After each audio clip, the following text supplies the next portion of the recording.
Yes, my people, welcome to the second ever episode on the Jason Scott Football channel here on YouTube.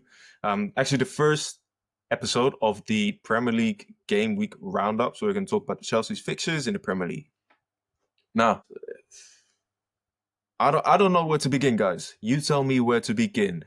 Give me your feedback. Give me your thoughts on Chelsea's game, how they played, how the players played, the levels. How confident are you that we're still going to end up in the top four in the comments down below? But for me, guys, it's I don't have confidence. I don't even have the words to say where we're gonna finish. Looking at Chelsea's performance at Crystal Palace, it was abysmal. In my opinion, it was abysmal. I thought Chelsea were going to compete. I thought we were ready to compete with Liverpool, Man City. We were going to compete in the Champions League and really give it a good go this season. But looking at the game against Crystal Palace, and I don't want to say Crystal Palace is a bad team because obviously we've seen how they've done in the FA Cup last season, how they've just beaten Liverpool in the Community Shield as well. But at the same time, if we're expecting a team to compete for the Premier League, end up in second place, third place, we can't be playing the game we played against Crystal Palace. Like, it wasn't good enough. We're going to look into some of the player ratings that FotMob gave as well. But in my opinion, I predicted us to end second. Right now is looking like we have to fight again for fourth place.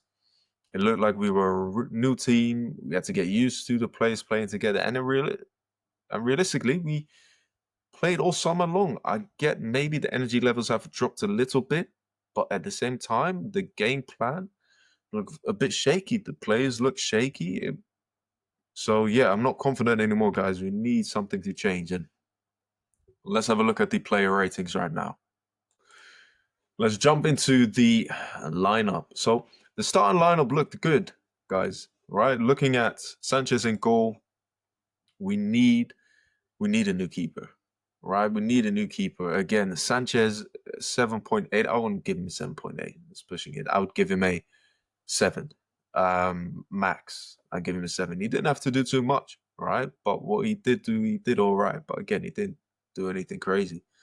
But we need a new keeper, guys. Again, if we want to compete for the Premier League, if we want to compete within the Champions League, we need a new keeper, a stronger keeper, better keeper that's gonna play out from the back, who's gonna be able to be that shot stopper, so that we're not scared of every attack for Crystal Palace or Fulham or Brighton.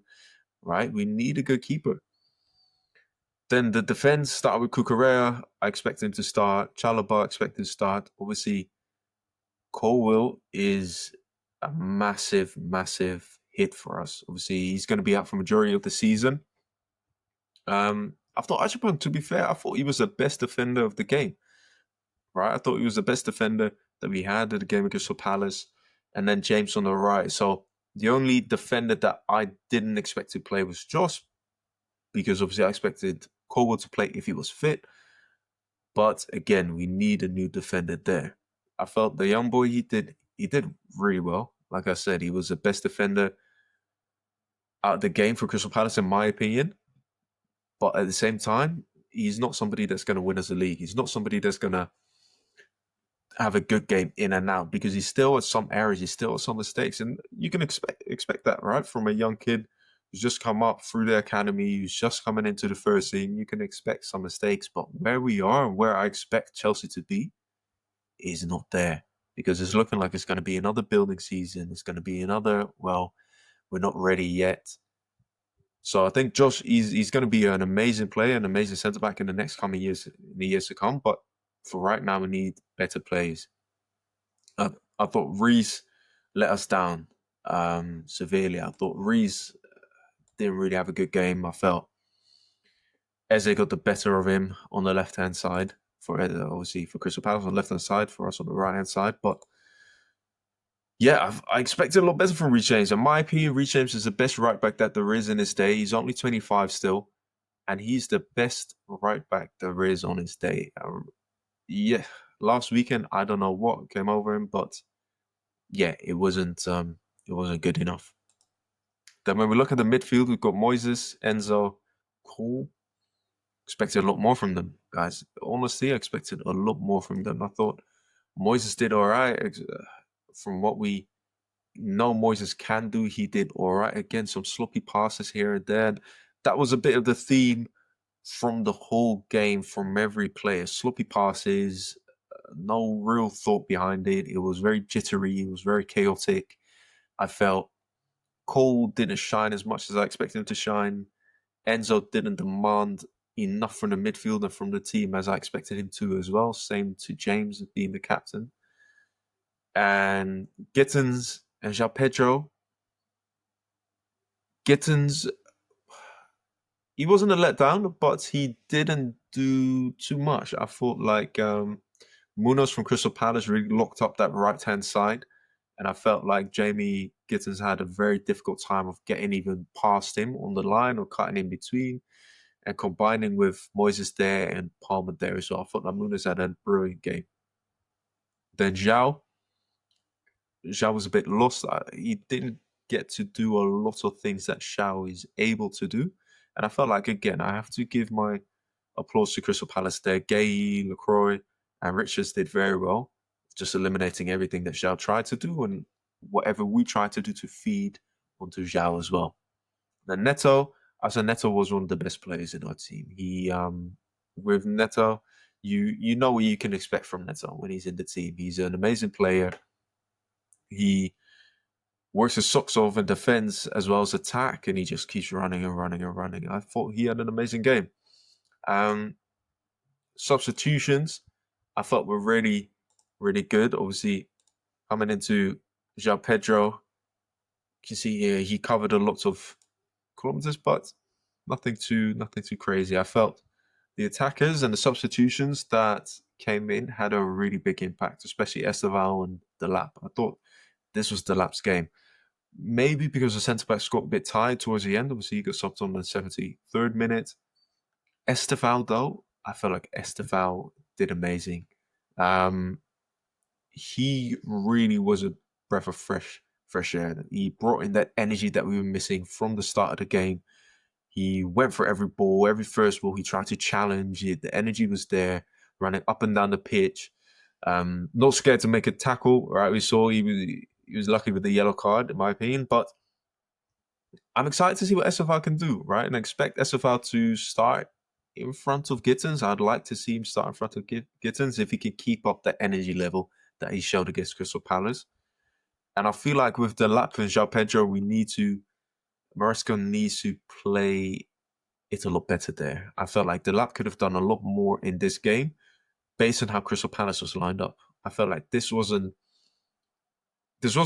anything that João Pedro could do, perhaps, but how Crystal Palace was lined up, it was never going to be in favour of João Pedro. And I feel like Delap, coming on in the 73rd minute, he showed what he could do. Again, that extra energy coming off the bench, but it was too little too late. He had a chance towards the end there as well, but too little too late. Malo Gusto, nothing too special. And Andrew Santos, nothing too special there. Overall, I feel like our next game we need to do much better. We have to do much better. Looking at the team that we have, the players that we have, we can compete, but we need a new centre back and especially keeper as well. So it's up to Maresca to do his magic. I don't know how he needs to do it with Boehly, but in all honesty, he needs to have a talk with the management. He needs to have a talk with Boehly. He needs to have a talk with the upper management there to make sure that we get another centre back. I don't know if it's going to be Fofana. I don't know who it's going to be, but we need somebody new in there, especially if we want to compete within the Champions League, if we want to compete within the Premier League as well. Now, overall, I feel like we did create some chances, but as I said already, we need to do a lot better. We had 72% possession according to FotMob. Expected goals 1.6 from 19 total shots. 2 big chances. You saw at the end Esteval's chance. You saw at the end Andrew Santos' chance. Again, it seems very rushed at the moment. It seems that the players are, I don't want to say under a lot of pressure, but they need to do a lot better. They need to feel more comfortable on the ball. They need to feel more comfortable off the ball. And it seemed too jittery. in our next game, we need to do a lot better. I expect the same lineup, the same formation, but the energy levels need to rise. The only player that I would like to see change is Esteval instead of Gittins on that left-hand side. But that's about it, guys. I feel like we've got a good team, but Maresca, you need to work your magic with Todd Bowley. You need to work your magic with Todd Bowley because we need another centre back. We have to. Josh is an amazing player, very, very good player. But if we want to compete for the Premier League, if we want to compete within the Champions League, we need more players there. Right now, it's not good enough. Palmer needs to step up his game. Next game, we need to see a bit more energy from the team. We need to see a bit more energy from Maresca. Although the lineup was good starting off, the energy wasn't there. So next game, we need to see it again. If we don't, it's looking like we're going to end up in that cycle again, where we're going to fight for top four. We're going to drop unnecessary points. We're going to, so again, we want to continue from where we've left off in the summer against PSG, against the big teams, and build on that momentum. Champions League is coming as well, so the energy levels need to rise. We need to use our substitutions and then go for it. But yeah, let me know your thoughts on how we played, how you think the predictions are going to be for next towards the end of the season, where Chelsea's going to end. Is it still going to be second place? Are we still going to compete for the title, or is it going to be fourth, fifth at this point? And we're going to have a good run in Champions League, but Premier League, fourth, fifth. Let me know. Peace.